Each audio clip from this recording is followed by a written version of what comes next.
I want to take this time to talk about the dangers of AI, and I'm not going to talk about the destruction to the environment or the destruction of the job market. I'm going to be talking about direct threats to humanity. And I want to talk about this now because Trump has recently said that he plans to ban AI regulation in all 50 states.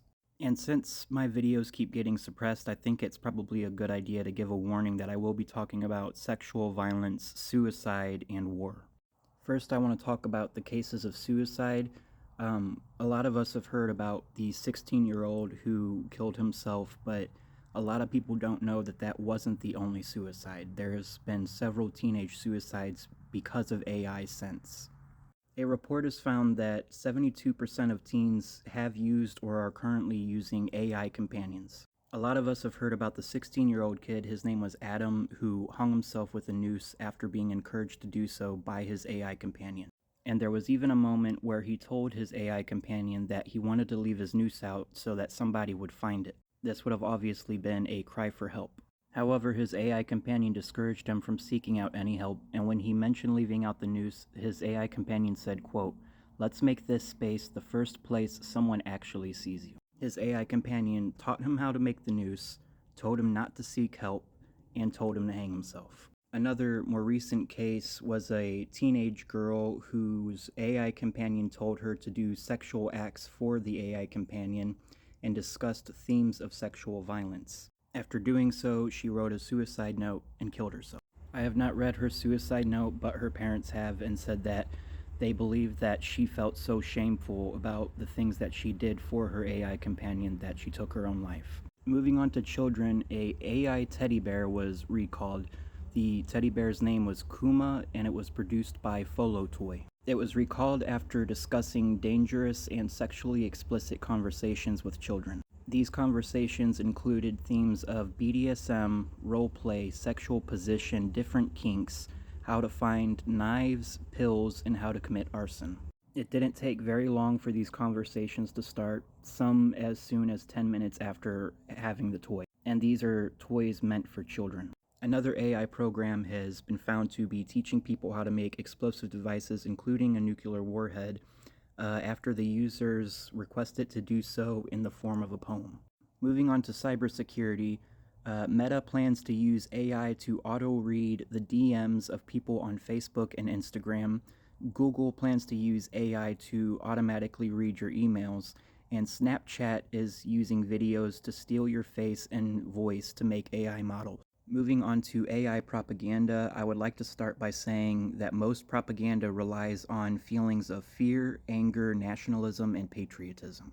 AI propaganda has been prevalent, especially in the past year, and it's becoming more and more advanced.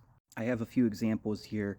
During the government shutdown, a string of AI videos involving black women screaming into the camera about SNAP benefits being taken away, they all said the exact same thing. They have 7 kids with 7 different men, and that they wouldn't be able to feed their children. This propaganda was obviously utilized to dehumanize black women. Another example is that Meta has been pushing pro-ICE AI content creators on Facebook, involving dehumanizing and demoralizing videos of AI-generated immigrants being detained by ICE. Another example is shortly after Charlie Kirk's death, a mega church created a AI-generated statement by Charlie Kirk to encourage the churchgoers to, quote, "Dry your tears, pick up your cross, and continue to fight. Never let evil think they won." And the last example I have is DHS, the Department of Homeland Security, using AI to create pro-ICE propaganda. These AI propaganda ads play off of fear, nationalism, and patriotism, encouraging people to join ICE to defend their country from immigrants.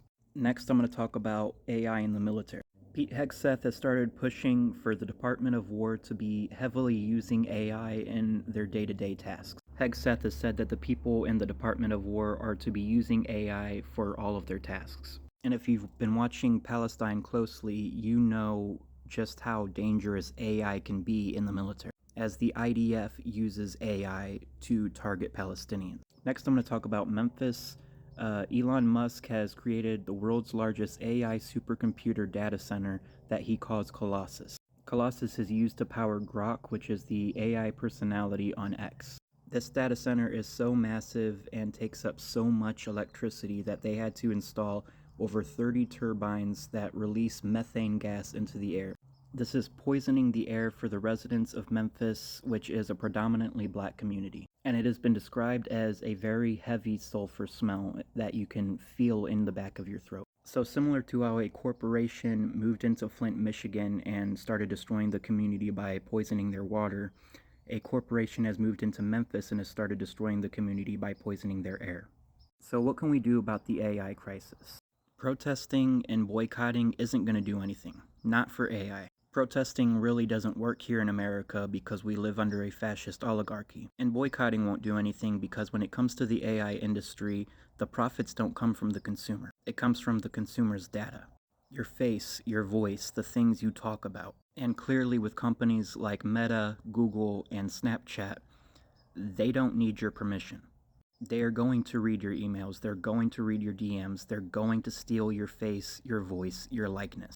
And now that Donald Trump wants to ban regulations on AI, things are only going to get worse. And that is saying something because AI is already getting worse every single month. All these things I talked about happened in the last year alone. AI teddy bears talking to our children about sex and violence, AI chatbots encouraging teens to commit suicide, hyper-surveillance, hyper-propaganda, and replacing humans with bots in our military. So what do we do about it? There's only one thing we can do about it, and that is to destroy the data centers and prevent any from being built or rebuilt. There is no protesting, there is no boycotting. Every month, every week, every day that AI is allowed to run rampant, it is going to become more and more dangerous. How we come about the destruction of all these data centers, I can't say, at least not on this app. But they need to go.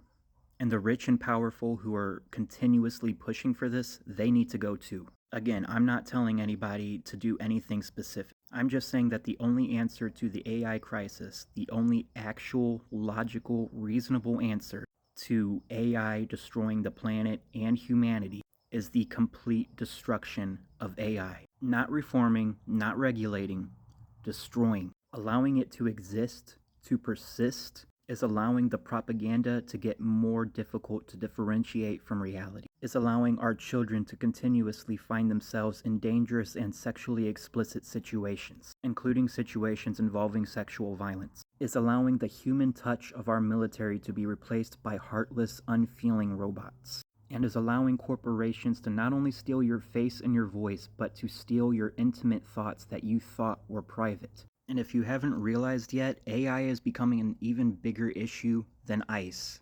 A bigger issue than poverty, than hunger, than war. Because the only thing more dangerous than tyrants enacting state-sanctioned violence against innocent civilians is civilians becoming complicit to those tyrants. And nothing makes civilians complicit more than tyrants altering their reality, telling you what's real and what's not.